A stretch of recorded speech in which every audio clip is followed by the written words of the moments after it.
गौरीकुंड में वायुसेना का हेलीकॉप्टर दुर्घटनाग्रस्त होने से 20 लोगों के मारे जाने की खबर है। अब तक 13 शव बरामद किए गए हैं। यह हेलीकॉप्टर केदारनाथ में हो रहे शवों के अंतिम संस्कार का सामान पहुंचाकर वापस लौट रहा था।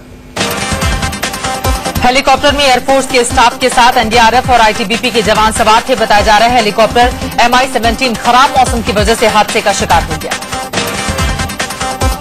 गुजरात के सीएम नरेंद्र मोदी ने हेलीकॉप्टर हादसे में मारे गए जवानों के परिजनों को 5-5 लाख रुपए का मुआवजा देने का ऐलान किया है। मोदी ने कहा, बलिदान देने वाले जांबाजों को हम सलाम करते हैं।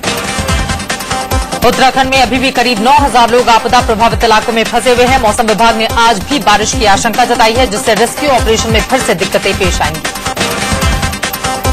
केदारनाथ में तबाही में मारे गए लोगों का अंतिम संस्कार किया जाएगा। अंतिम संस्कार से पहले शवों की पहचान करने के लिए फोटोग्राफी की जाएगी और डीएनए को प्रिजर्व भी करने की तैयारी कर ली गई है। केदारनाथ से 127 और शव बरामद होने के साथ आपदा में मरने वालों की आधिकारिक संख्या बढ़कर 807 हो गई है। खराब मौसम में भी सेना आईटीबीपी जवानों का रेस्क्यू ऑपरेशन जारी है।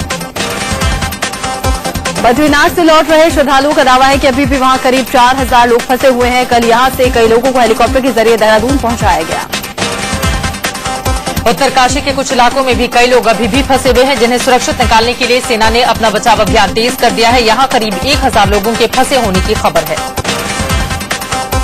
उत्तराखंड त्रासदी का आज 10वां दिन है। आज सुबह से ही कई जगह बारिश हो रही है, जिसके चलते राहत और बचाव काम प्रभावित हो रहा है। सरकार और बचाव एजेंसियों का कहना है कि उन्हें सभी को निकालने के लिए 3 दिन और चाहिए।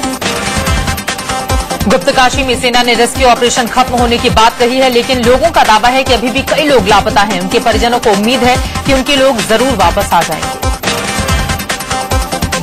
गुप्तकाशी में एनडीआरएफ और स्थानीय पुलिस ने 1 करोड़ 10 लाख की वो नकदी बरामद कर ली है, जो केदारनाथ और गौरीकुंड में एसबीआई की 2 शाखाओं से लूटे गए थे। बैंक का ये पैसा तबाही के सैलाब में बह गया था।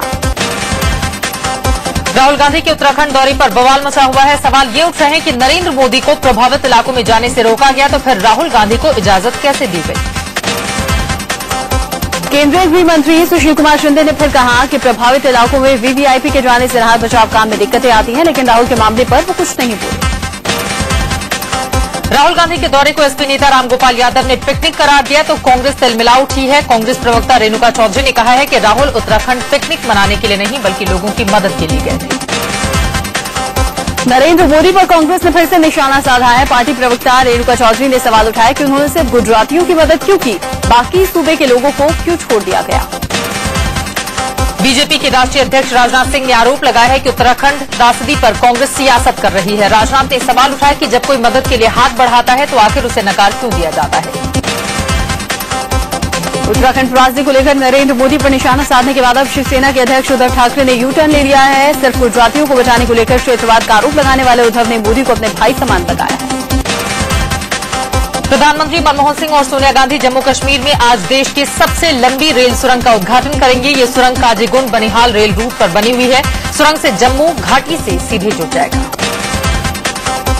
बिहार दौरे पर गए गृह मंत्री सुशील कुमार शिंदे ने सीएम नीतीश कुमार की जमकर तारीफ की। शिंदे ने कहा कि नीतीश हमारे मित्र की तरह है और जरूरी है कि धर्मनिरपेक्ष ताकतें एक साथ आए।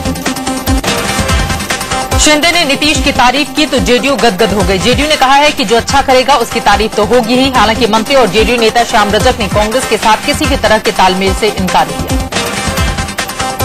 रेलवे ने रिजर्वेशन के टिकट का पैसा वापस करने के नियमों में बदलाव किया है। अब यात्रियों को 24 घंटे के बजाय 48 घंटे पहले टिकट कैंसिल कराना होगा। नया नियम 1 जुलाई से लागू होगा। पेट्रोल सीएनजी के बाद अब दूध भी आपकी जेब को जलाएगा। अमूल ने दूध की कीमत 2 रुपए प्रति लीटर बढ़ाने का फैसला लिया है और दूध की बढ़ी हुई कीमतें जुलाई के पहले हफ्ते से लागू हो जाएंगी। गुजरात के जूनागढ़ में जमीन अधिग्रहण का विरोध कर रहे किसानों पर पुलिस ने जमकर लाठियां बरसाई। यहां महिलाओं और बच्चों को दौड़ा दौड़ाकर पीटा गया। मुंबई के समुद्री इलाकों में आज तेज समुद्री हवाएं और ज्वार उठने की आशंका जताई गई है, जिसे देखते हुए प्रशासन ने अलर्ट जारी किया है। बीएमसी ने लोगों से समंदर किनारे न जाने की अपील की है।